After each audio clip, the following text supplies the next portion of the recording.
Alnoor, we're live.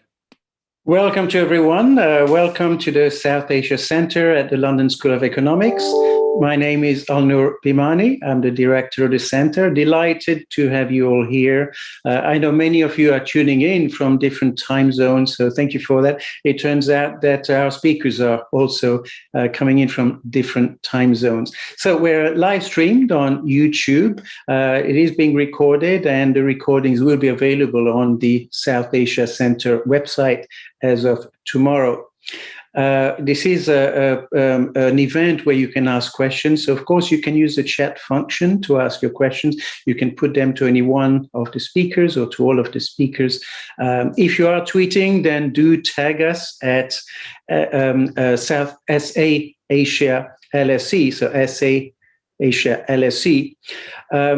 What I'd like to do is just to identify some of the parameters of the discussion. So it's not a very general discussion on cryptocurrencies.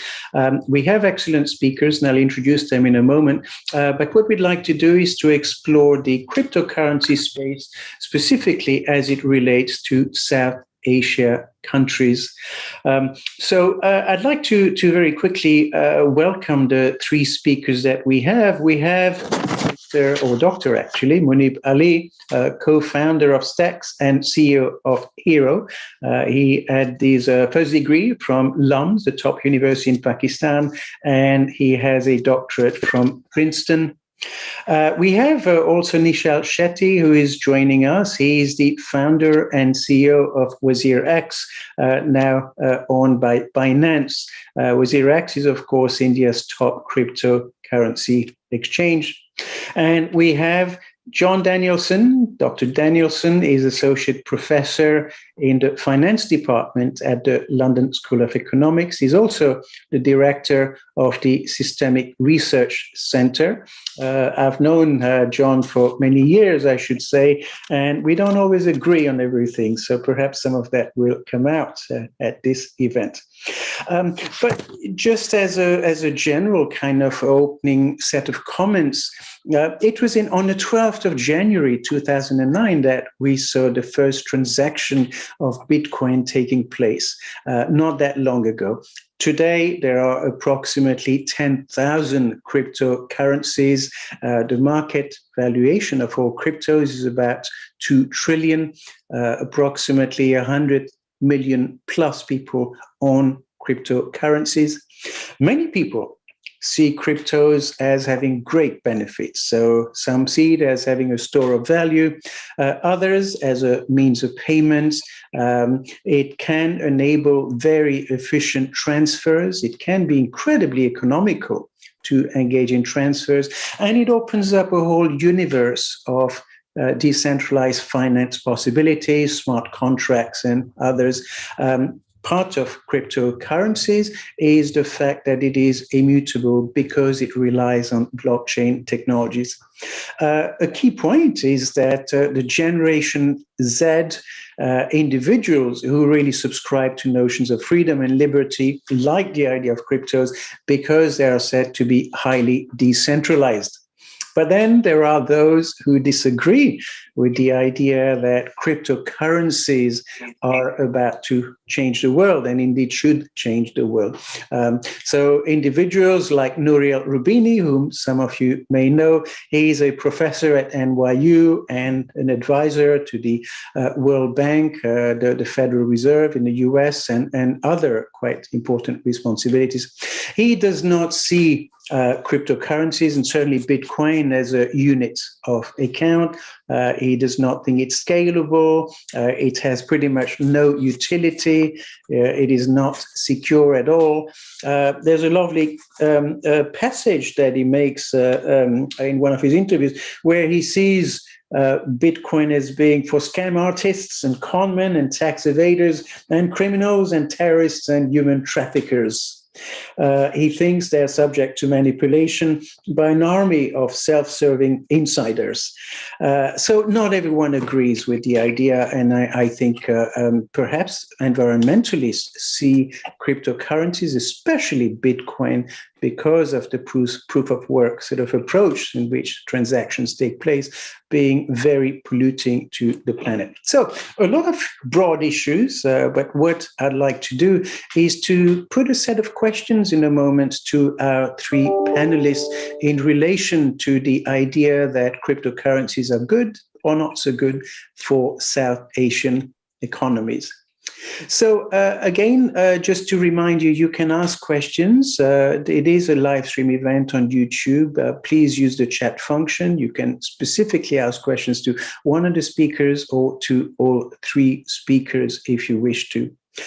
So let me then first invite each of the speakers to give an opening statement, and then we'll move on to questions. So I'd like to invite, first of all, Muneeb Ali, who's joined us, and I think it's quite early for him to give his opening comments. Thank you, Muneeb. Awesome. Thanks for having me. So as you mentioned that, I'm the founder of Stacks. Stacks effectively brings smart contracts to Bitcoin in a more scalable way as well. So you could actually do thousands of transactions on the Stacks layer, and these transactions settle on Bitcoin. And it's interesting that you mentioned some of the energy footprint of Bitcoin as well. So it's a very nice way to drastically reduce the energy footprint, because you could actually, a single Bitcoin transaction can account for thousands or even millions of transactions that are actually settling on Bitcoin. Thank you. Thank you. That's very useful. And maybe we'll explore some of those issues a bit further. Nischal, would you like to make a few comments? Sure. I think one of the most important thing to understand about the whole crypto ecosystem is that if you looked at what the internet has done, it's sort of democratized information. And in a similar manner, crypto is democratizing access to, I would say, value or financial services. Today, when you think of financial services, you think of, you're confined to your geography. You think of your nation, your interest rates. This is where crypto is breaking down those geographic barriers, where someday I think the world will just think of one single interest rate, or everyone anywhere in the world will have access to the same financial products. And that's where this whole ecosystem is going. On that note, it's going to be really hard in general to bring in the right regulations, because every country wants to protect its own financial sector. And I think this is where, coming from India, we are trying to bring in the right regulations.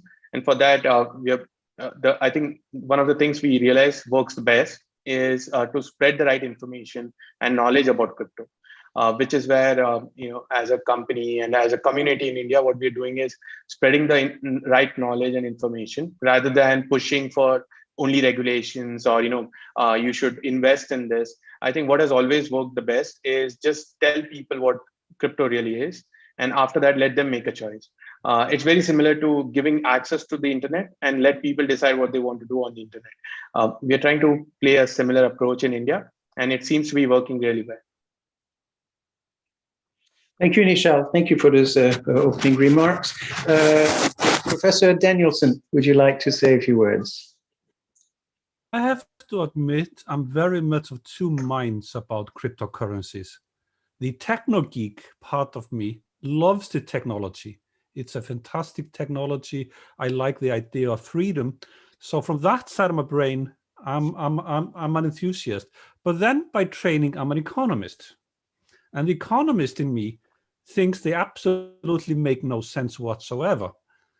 Because a cryptocurrency, and to justify the valuation, $1 trillion, whatever it is today in aggregate, there has to be a use case. And as far as I can tell, there is no use case in the year 2021 for using cryptocurrencies outside of speculation or criminality. And there is no surprise that those who are the loudest supporters of cryptocurrencies are the very speculators who profit from the prices going up. So therefore, we should always look at the crypto enthusiasts, not from the argument they made, but from the wallet that the Bitcoin they have in the wallet, and that is driving that is very much driving the discussion. So it's a self-serving speculation, if you will, that is driving both the price rises and so much support for cryptocurrencies. So what's the use case? So if you run, I mean, there's nothing justifying the valuation of cryptocurrencies if there's no use at the end of it. So it has to be used for something. So let's run through the use cases as far as I know. So one is it could replace existing fiat money. Fiat money is the pound sterling or the US dollar or the renminbi that we have in our wallet. It is money underpinned by the government for good and for bad. Now that's a system that works quite well. So if I want to go out and buy a Tesla today, which is one of the celebrated use cases of Bitcoin, it is much cheaper for me, at least in London, to buy a Tesla with pound sterling and buy a Tesla with Bitcoin. The transaction costs are smaller. If I go to Starbucks and buy a cup of coffee, the transaction cost of buying a cup of coffee with pound sterling is much, much lower than with any cryptocurrency. So the transaction the transaction costs of using the pound sterling is so low that it's really hard to see cryptocurrency as providing any value beyond that. And besides that, for cryptocurrencies to be used for transactions, we need price stabilization, because otherwise you get all your expenses and incomes fluctuating, which is not an attractive notion.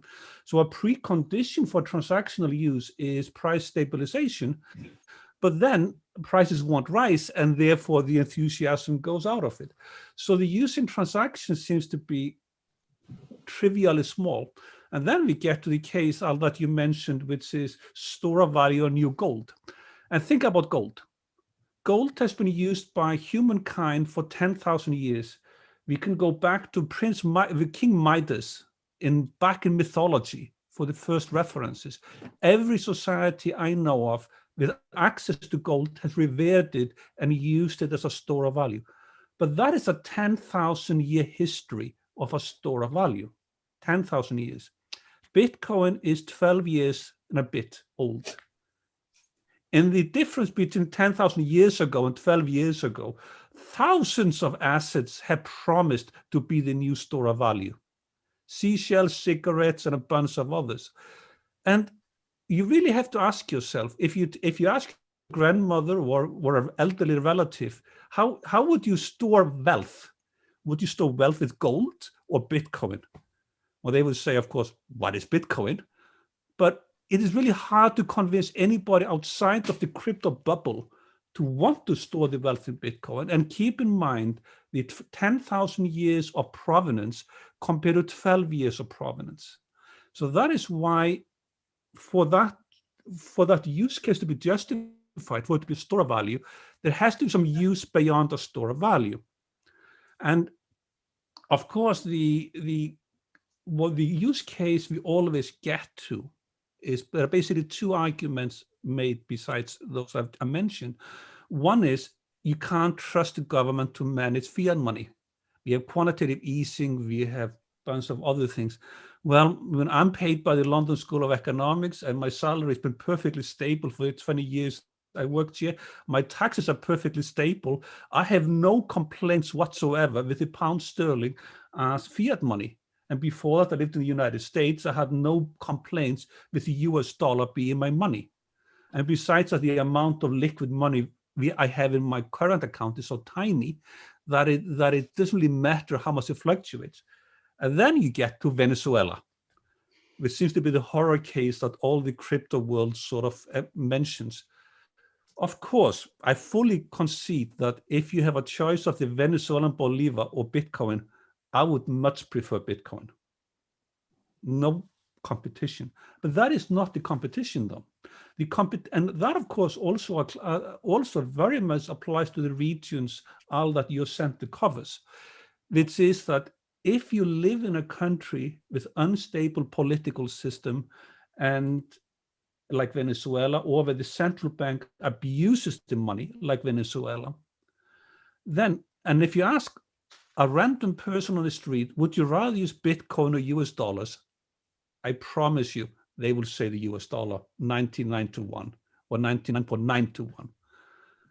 And what is preventing that is technology. So I think the great thing to come out of the crypto world is the technology, fintech. It has spurned competition.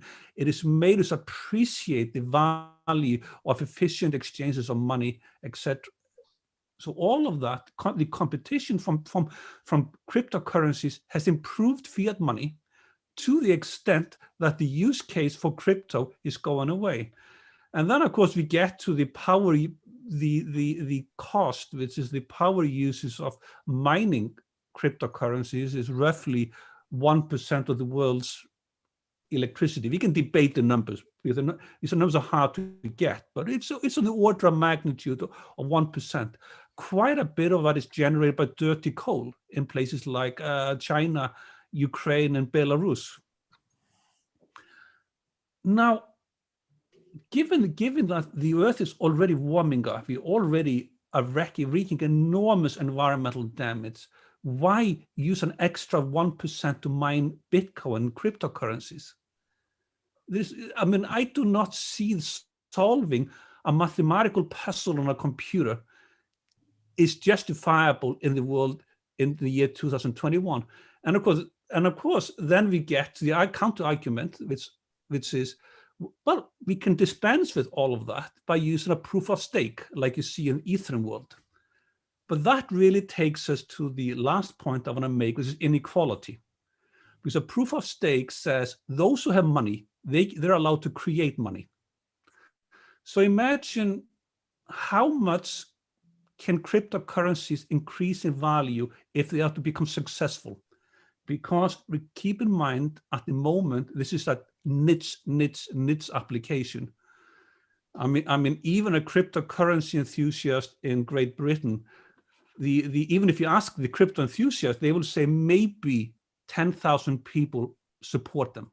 It's a tiny fraction of the overall population, right? So suppose you grow out of that tiny universe, it becomes successful. The amount of fiat money in the world is perhaps of the order of 50 trillion US dollars today. Probably more, but I mean, it's hard to measure. Cryptocurrencies, the order of $1 trillion based on market cap. So therefore, investors in cryptocurrency, Bitcoin, the light at the end of the tunnel is a 50 times increase in the value of their holdings, 50 times. So Bitcoin goes from $50,000 to millions of dollars per Bitcoin. That means the current holders of cryptocurrency, they will own all the money in the world. They will be what I call the new aristocrats. And unlike Jeff Bezos, who created Amazon and became the richest person in the world, these people will become wealthier than Jeff Bezos for having done nothing but buying in early. And how can we as society justify that, given the fact inequality is so high, it is rising in the world? How can we justify adopting the type of money that will further increase inequality, especially of the class of people who did nothing but buy it early? So to my mind, I mean, I think for these reasons, once we look back in 10 or 20 years, we will ask ourselves, what was this all about? So in the meantime, of course, I mean, enjoy the ride. It's a lovely bubble. But for those of you who are playing the crypto game, look out for the little boy yelling, "The emperor has no clothes." Enjoy the bubble while it lasts, but I think it's destined to crash. And with that, I'll stop out. Thank you, John. I did say to be controversial, I must say to the audience, and I'm glad you were. So, in a sense, it could be that 10,000 years from now, we'll be saying the first 10,000 years there was gold, and then Bitcoin came along, and that's going to last a lot longer. So, who knows? One does kind of find figures on the amount of energy that gold excavation and processes use, and that's about at least 3 times right now than Bitcoin. But I think your third point was very interesting in that it could lead to inequality in society. Conversely, those who support the idea of crypto suggest that actually it really is about financial inclusion. Those who, know your customers and all that, that becomes part of banking institutions, and cryptos allow you to overcome a lot of that. So I think that there's probably arguments on both sides of the coin. But I would like to put a question to Muneeb on that you've donated a huge amount of money, very generously, to Pakistan to basically develop the blockchain, not just the crypto, but the blockchain sort of ecosystem. Can you comment on where you see that going, and what would you like to come out of your charitable acts there? Yeah, I'm happy to comment there, but I feel like maybe some of the points made earlier need a bit of a clarification as well. So I think the way to think about this, and this is an argument that I've heard several times over, that, hey, we love the technology, but we don't like kind of like Bitcoin, like the economic portion of it. And I think the thing to really understand is that you cannot separate the two. Like, there has been some kind of like, interest in these private blockchains back in 2016 and that didn't really go anywhere, because the way to think about this is that just like the open internet, having a public open network, permissionless network, is the value, right? So the only thing that matters with this technology is when it is open, like Bitcoin is, or it is permissionless when Bitcoin is. And when you're thinking about technology, I think it is, so first you can't separate the two, right? So they're the same thing. And then the point would be that I think you can very easily make the case that if you look at paper, paper has been used for thousands of years. And when email came around, a lot of people resisted that. And if you think about the amount of email being sent today compared to the letters people are writing, so email just dwarfs that, completely dwarfs that. And to imagine that, 100 years from now, 50 years from now, somehow people will go back to paper versus email is just unthinkable, right? So I think this is something similar to that. That why is gold valuable? It is valuable because it is scarce. Why is Bitcoin valuable? Bitcoin is valuable because it is scarce in a modern digital world where everything, like right now, we are actually living inside a computer. Like, this is a Zoom call. Like we are not meeting in person. So as the society is shifting towards a digital dominant life, digital scarcity is actually extremely important. And when you think about well, the price fluctuates, well, the price of gold fluctuates, and then there are gold-backed currencies, which interestingly, they're already stable currencies, right? So you have USDT or USDC, and I already do business with people who would much prefer a USDT transaction over a USD transaction, because a USD transaction is going to clear in 3 days, and maybe there are going to be more compliance checks and overheads around that transaction versus taking 10 minutes on a USDT transaction, which is actually easier for me. Like I can just do it from my computer. I don't need anyone's permission. So these transactions are actually already cheaper, already faster, already low overhead than your typical banking system. And just that aspect, just having a digital dollar, that is, the value of that is actually pegged to a dollar, but it's digital, is a massive improvement. And you can, and those things are possible again because of cryptocurrencies and so on. So I think there is a, obviously, with any new technology, there is a lot of criticism, but you need to look at the rate of growth, right? You can pick any metric, like the Bitcoin bubble has actually burst so many times before, that you need to plot it to understand that this is a long-term trend, right? And same with users, right? I think the 100 million figure is actually a pretty high end of the spectrum. Like 100 million number would be people who own some type of a cryptocurrency. They've actually used it once, and maybe they have a Coinbase account or some other place, but they're not really active users. But I do think that numbers are increasing pretty dramatically for people who are really into crypto, like in the sense of using these open financial tools. There's so much innovation there. Like I'm a computer scientist by profession, and I was working in startups before starting working in crypto. And what I can tell you is that there's an order of magnitude difference in the rate of innovation. Like if you think startups move fast in Silicon Valley, crypto is like 10x faster. Right? The rate of innovation happening in this industry is nothing that I've ever experienced. And I'm not the only person who says that. Anyone who works in this industry basically says it. So the idea that some of the brightest minds in the world working in a cutting edge industry that is moving faster than even Silicon Valley moves would actually disappear somehow and not have a lasting impact on society is a little bit unthinkable for me. Okay, yeah, thank you, Muneeb. Can you also just comment on Pakistan specifically? What would you like to see happening there?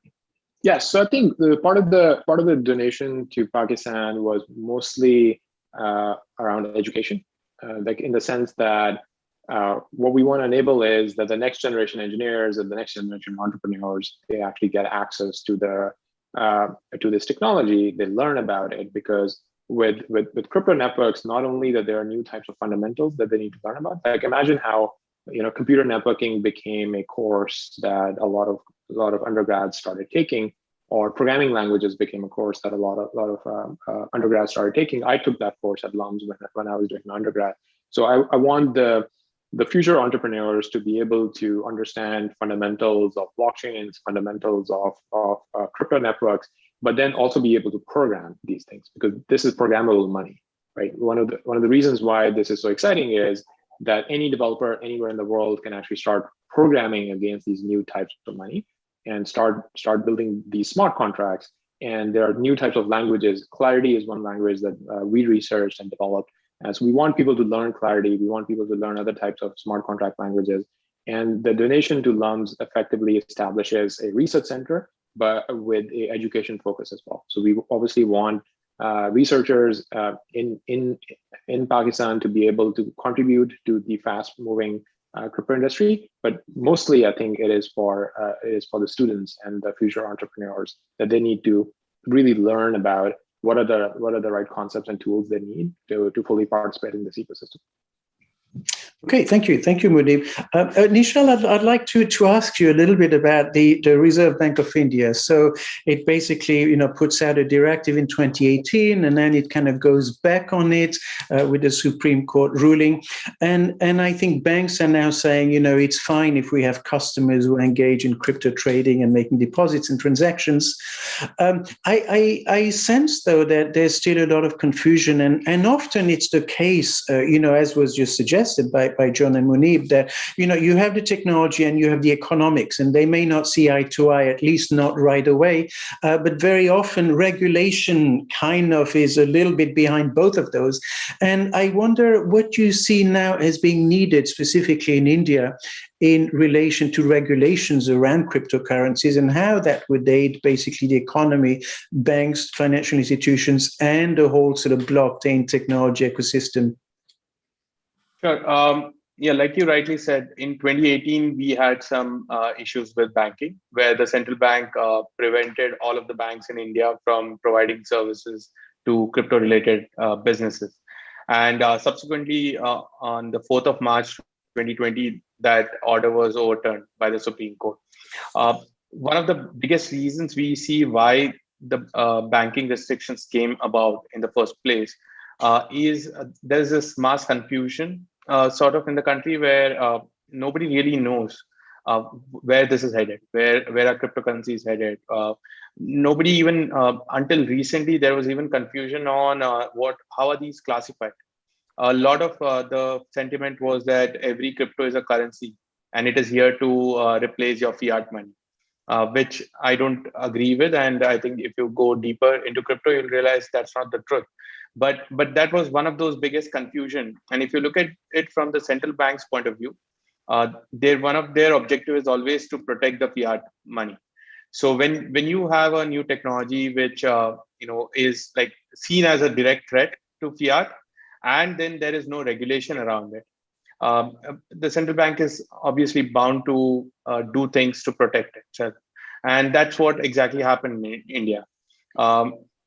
Now the last 12 months have been again not so smooth for the Indian industry, even though we won the Supreme Court case against this 2018 circular. Banks are still reluctant, and that reluctance comes again one from this whole misconception about crypto. The second is the lack of regulation.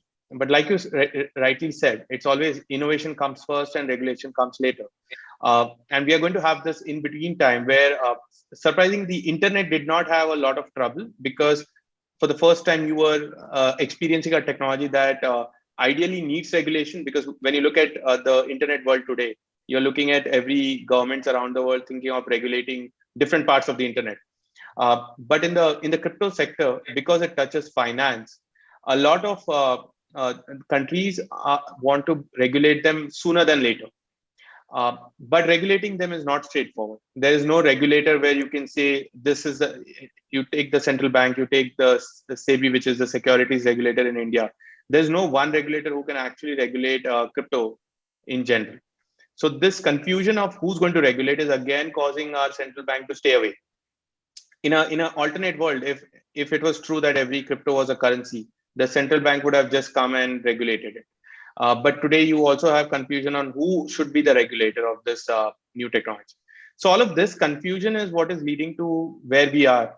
The good thing is, if you look at it every year, the understanding of crypto is getting better, and the access to banking for the crypto sector is getting better. So I wouldn't say we are going downhill, we're going upwards, which is a good thing. But it's not the same as getting banking access if you were doing something in a different industry. You would just banks would come to you, knocking your doors, asking for business. Out here, it's sort of the opposite. We have to go and convince them. We have to talk to them. When it comes to compliances, though we are not regulated, we follow a lot of like know your customer, or AML policies. We do a lot of these things despite not being regulated. And we have to do that because as an industry where we are today, banking is still hard. So we sort of over-regulate ourselves. It's self-regulation, but we overdo it just so that we can get access to banking. Okay, thank you. That's very useful indeed. And you mentioned a quite interesting point, which is that you don't see cryptos as necessarily attempting to displace fiat.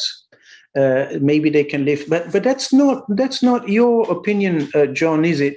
I think in the past you've said, just to quote you've suggested that Bitcoin should lead to either full displacement or no displacement at all of fiat. And you talk about, if you have the two together, then you have an unstable equilibrium, and that leads to also issues, including inequality. So can you comment on that, whether the two can live side by side?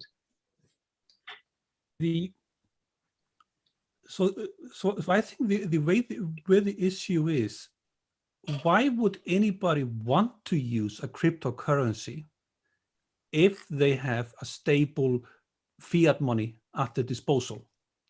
That is, why would anybody living in the United Kingdom today opt to use Bitcoin for anything? That is, it doesn't provide any use case unless you believe in the freedom aspect of it, which is a tiny minority. So I find it hard to see how a fluctuating. So if you take a fluctuating cryptocurrency like Bitcoin, which is by far the vast majority of it, and if you go to Ethereum, the second biggest, they fluctuate. And if you ask a random person, would you want your salary to be paid in a fluctuating currency, where the purchasing value, whether the cup of coffee you buy every day, or the mortgage you pay at the end of the month, or the car you're saving to buy, if that all fluctuates, I suspect most people would say, I want one currency to be used for my income, for my taxes, for my consumption, for my pension. my life, people want money for their life to revolve around. So therefore, for anyone to start holding cryptocurrency as a use case, you have to convince these people to start using it. That is, you have to convince employers to start paying in cryptocurrency. You have to start convincing shops to accept it. You have to convince the tax authorities to allow you to pay your taxes in cryptocurrencies. And that is the use case. And that's why I don't think they will be successful. But this dual existence is a bit tricky. But there are a couple of aspects to this I want to comment on from the previous speakers. I did find it interesting that the two speakers, one of them called for less regulation, the other for more regulation. That is, one of them said he was celebrating the lack of regulation. The other said, I want more regulation. And I think this is why it's a bit hard to, so this discussing crypto is a bit like handling Jello. There are so many fluctuating random arguments in the world, but what's your government's view on cryptocurrency? It's not a threat to fiat. So however, it is a threat to the payment system. I think that is what is driving the response to cryptocurrency. The governments around the world, they want to run the payment system, or they want the payment system to be under very tight control. This is, of course, is behind what China is doing today with the digital currencies and the alternative payment system. This is behind what's happening in this country, Europe, and the United States. It's the payment system that's of primary importance. So the threat from Ethereum to the payment system is driving the government response, not the Bitcoin threat to fiat. And these are separate issues. But to my mind, for crypto to succeed, it has to find a use case. Technology, we have seen in our lifetime a lot of technology. When I was a young boy, the promising technology was flying cars. Well, we haven't seen them yet, 40 years later, but that's what I was promised as a boy. And when you were a boy, Alnoor, you also saw these fantastic futuristic technologies. So technology, even technology attracting super smart people, even the brightest minds of the world, is not sufficient to make that technology a success. There has to be some economic use case where you convince the masses of people to use it. And that's my problem with crypto, is that use case just doesn't exist. Okay, thank you for that. Yeah, no, you're absolutely right. When I was a little boy, there were a lot of potential technologies there. But it turns out, I think that there's enough proof now that cryptocurrencies actually allow one to engage in all sorts of things, not just in terms of payment systems and store of value, but so many other things, because you're building on different blockchains with different services, different potential, but I think it's a fascinating argument. It is, cryptocurrency can be seen as being a replacement for money, but I think much more than that. And to me, that's the beauty of it, and there's enough evidence of that. But I'd like to then turn to something that is kind of not dissociated from the comments you just made, and this is the idea of a central bank digital currency. And I wanted to ask Muneeb. I know Pakistan is looking at it. Nischal, you'll confirm that India is. I think about 80% of countries are looking at that. One or two have actually tried it, and then they're refining things and so on. But Muneeb, perhaps first of all, if you can sort of give your comments as to how do you think that a central bank digital currency, say in a country like Pakistan, could actually help the economy? Yeah, so I think the central bank digital currencies are basically looking at how do we get some of the benefits of the new technology rails, so to speak, that can send a transaction on a Bitcoin network or the Ethereum network, benefit from that, but then kind of like control the currency supply myself, right? So in some ways, it's like a hybrid type of a model that brings some benefits, and I think these things are generally good for cryptocurrencies, the industry, because even to use a central bank digital currency, you still need a cryptocurrency wallet. So people need to get educated on what these wallets are, how to keep your private keys, and then once they can use one type of, let's say, currency that is controlled by a central bank, the world opened up for other types of currencies as well. And I think that's actually like a very big confusion out there in the market in terms of like, what these things really are. Most of these things are actually not trying to replace fiat money.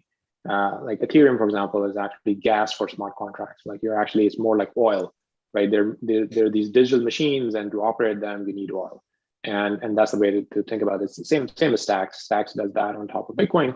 It's gas for smart contracts. And Bitcoin itself is a store of value, right? So it is more like, Bitcoin is not your checking account. It's your long-term savings and again, given that there are risks involved, nobody's saying that put all of your savings into this thing, but on a risk-adjusted basis, if you're putting 1% or 2% of your net worth that you might in gold or some other sort of store of value, that is what is attracting a lot of people to these assets. And the way to think about this is, I think there was earlier an inequality comment about, hey, if Bitcoin succeeds, then all of these people who have basically done nothing, they succeed. And I have a different view there, because I think a lot of people who got into this industry early on, they have actually faced several challenges, and they've actually contributed significantly to not just the ecosystem and the technology, but also to education. And that's true for any new endeavor. Like people who bought Google stock when Google was much smaller, or Amazon stock when Amazon was much smaller, and they had a belief that what this company is trying to do is actually meaningful. They benefited from that. And even if you go back further in history, if there was a gold rush and there are some people who risked their lives and actually moved to a different geographic location because of the gold rush, and they actually go and work there, they benefit from that. So similarly, I think this is happening in a digital age where there is this quote unquote digital gold rush, where some people are trying to educate themselves. They are seeing that, this is where the world is moving, and I want to educate myself. I want to help contribute. I want to kind of like, take a financial stake in where my beliefs are. And if they might get rewarded for that 10 years from now, 20 years from now, and that's completely fine. This is how the world works, and this is how the world has been working in the past as well. Thank you. That's very useful. Nischal, I wanted you to respond to the same sort of question, which is, in India, do you see a prospect for central bank digital currency? But what I wanted you to also focus on, given that, you're running an exchange and a lot of investors into cryptos believe in the whole kind of notion of freedom and liberty and decentralization, which is at the core of cryptos. And yet we talk about a central bank digital currency. I mean, central in itself seems to be counter to the whole notion or the ethics of cryptos. So I wonder whether you can also comment on that isn't a central bank digital currency, in fact, going counter to the very sort of reason for that greater sense of freedom that cryptos give you in the first place? Sure. I think the first part about, I think India is definitely looking into central bank digital currency. And just like the rest of the world, there's a lot of research going on. The benefits of a CBDC in India they definitely exist on two spectrums. One is you look at it from a business to business angle, where today in the traditional banking system, there's a settlement period that causes delays and unnecessary issues to the end user. The moment you have a CBDC, the settlement times are instant. So banks could operate transactions 24/7 and without needing to settle amongst each other.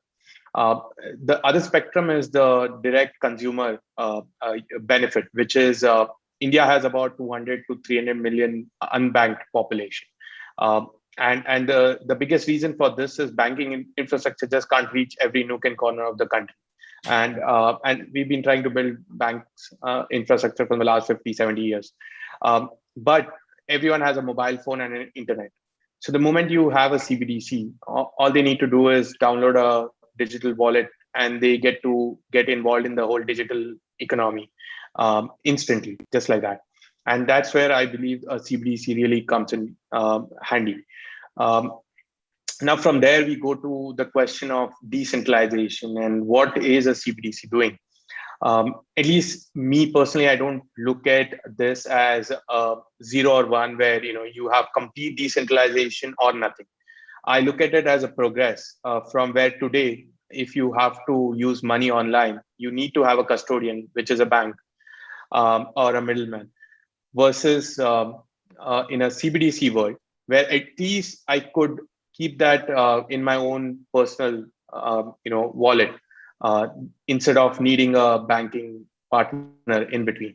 So we at least go from a completely like a custodial to a non-custodial through a CBDC. So it's a progress. Progress towards a world maybe someday where there'll be complete decentralization, but at least one part of the centralization gets eliminated when a CBDC comes in. So I see that as a stepping stone towards the ultimate goal, and I think that's something that every country is going to try. And what I think Muneeb said is, the moment this happens, you're also teaching and educating a massive audience about what cryptocurrencies are all about. So I see this as definitely a good positive direction. Okay, thank you. Very, very interesting comments, particularly in terms of reaching the unbanked. And I think the internet's done that to an extent, but perhaps crypto's at the next stage towards achieving that further. But turning to John on this issue, in a sense, you're not entirely convinced about Bitcoin or other cryptocurrencies, but I remember sort of looking at some statistics, about 80% of central banks in the world are looking at the very idea of a digital currency, and they're run by economists like yourself. So where is the problem? I think Muneeb said it quite well a few minutes ago, which is that, and to expand on his words, a central bank digital currency is a permissioned blockchain run by the government. So therefore, and to my mind, the concept of a central bank digital currency is a fundamentally different animal than the concept of a Bitcoin with its distribution and with technology validating, etc. So I do not see a central bank digital currency as being the same animal as a cryptocurrency. It's politics is different and the issues are different. But there are, and of course, every central bank in the world is looking at this. And if you ask the central bankers why, a lot of them will bring up PayPal, because PayPal came out of nowhere 20 years ago, was an alternative payment system. And they said, never again. We don't want anybody else to emerge and catch us by surprise. And it comes back to what I said earlier, they don't want competition in the payments space. So, however, there are issues around central bank digital currencies worth mentioning. So in the most extreme form, the central bank tokenizes fiat money on a permission blockchain run by the central bank. That means the central bank sees every transaction, it sees everything you do with your money, everything that happens to you financially is visible to the government. That, in some countries, that is the attraction. But in Britain, that is inconceivable that you would give the government that power to monitor people. Another economic point is that if the money is token on a central bank run blockchain, then the central bank controls credit. So our savings, our money is on the central bank blockchain, and who lends out money? So you end up with the government both monitoring transactions and then being in charge of credit creation. In some countries attractive, but in Great Britain or United States, not attractive. So if you look at the current developments of central bank digital currencies, what we are seeing in Europe and UK, China and elsewhere, you're seeing a scaled down version of this. They don't want to give everybody access to the central bank blockchain, and therefore you and I won't be able to have a digital wallet because it raises all the secondary issues.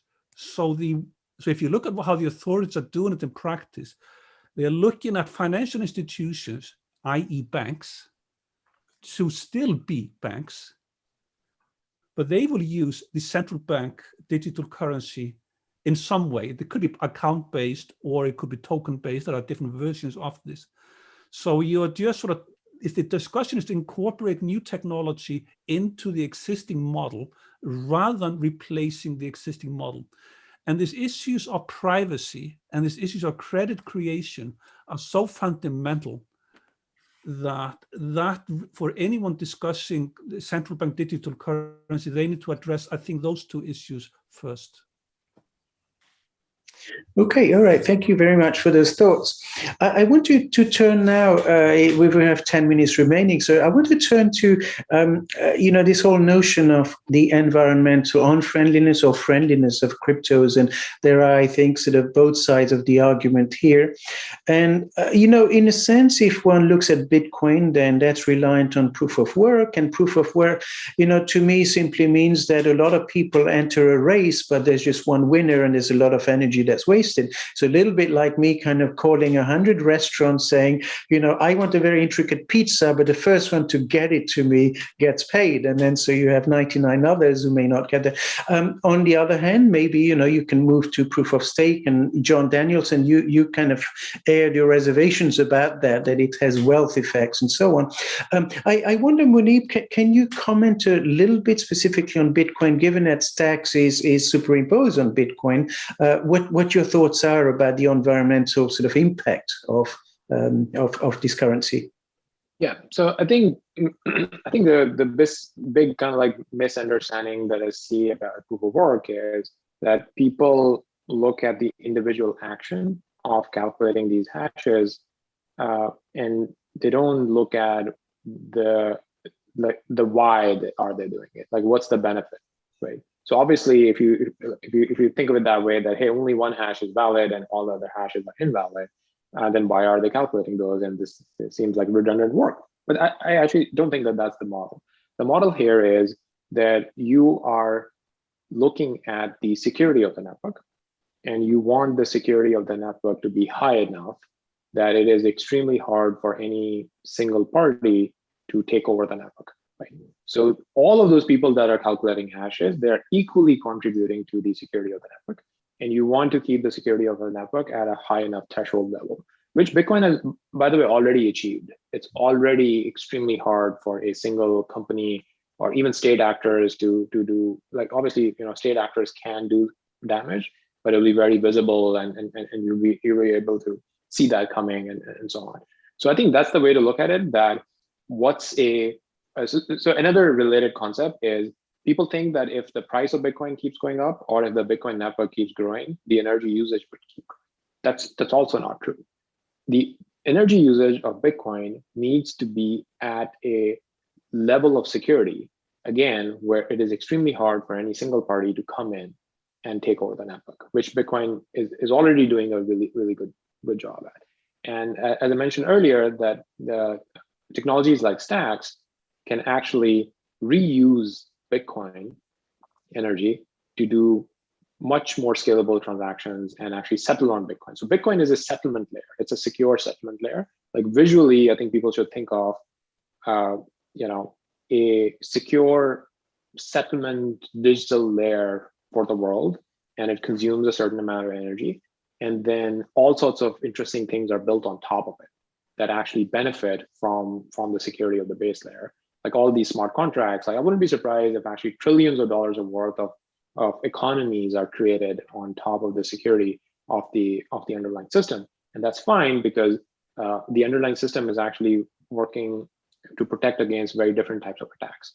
And one interesting stat that I would put out there is there's actually very interesting work in reusing energy wasted in the work in Bitcoin mining. And the current Bitcoin mining is 25 basis points. So that's, basically 0.25% of the amount of energy that is wasted in the world right now. Right? And even at that level, like the Bitcoin network is extremely insanely secure.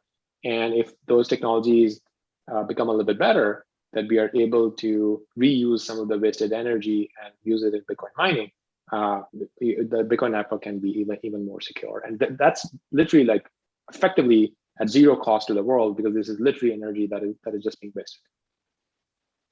Okay, well, thank you for those thoughts. I think you're absolutely right. In a sense, you look at one Bitcoin transaction, but there's a whole pyramid of other sort of possibilities that arise from that one transaction, which don't kind of get counted in the energy loss equation, as it were.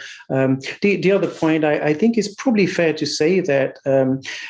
Enabling a Bitcoin transaction really is just reliant on the computer and coding and access to the internet. It can take place anywhere in the world, unlike traditional technologies, which have to basically piggyback on something that is location specific. And this is I think, an issue.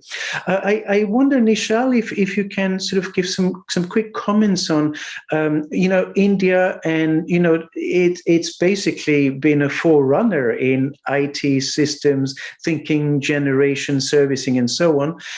To what extent is India basically partaking in blockchain technology development, especially in the light of this gray area that the regulation is kind of presenting us with?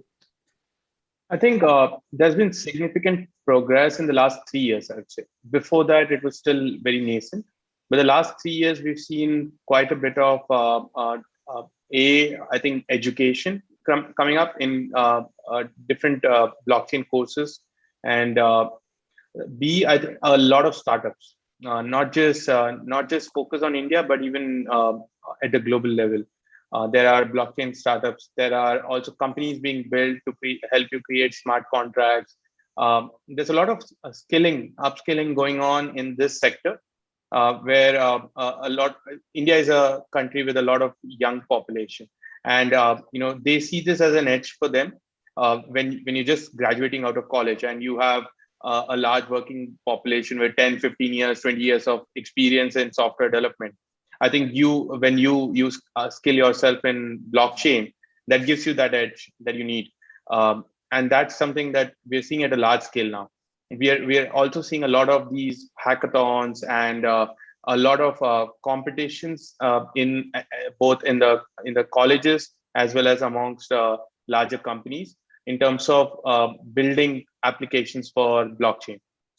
So I would say overall, India is already gearing up in the whole skill creation right now for crypto development and blockchain development. Okay, thank you. That's great. John, I wonder if I can put a last question to you, and maybe you could take up to 2 minutes to answer. You've made very clear your reservations, and you like the technology, perhaps not the economics so much. What would it take for you to be convinced? For someone to give me a sound economic argument for why cryptocurrencies will be useful. So I've discussed this for a long time. It's almost like trying to nail a jelly to the wall. You have this large number of arguments given to you, and a different crypto enthusiasts give you really different arguments. So there is no coherent view. I just want someone to tell me, how will this benefit the world to justify the valuation? And you're an accountant, Al. I mean, the present value of a company is the future revenue stream. Where is the future revenue stream? Where is the future economic value that justifies the price of a Bitcoin?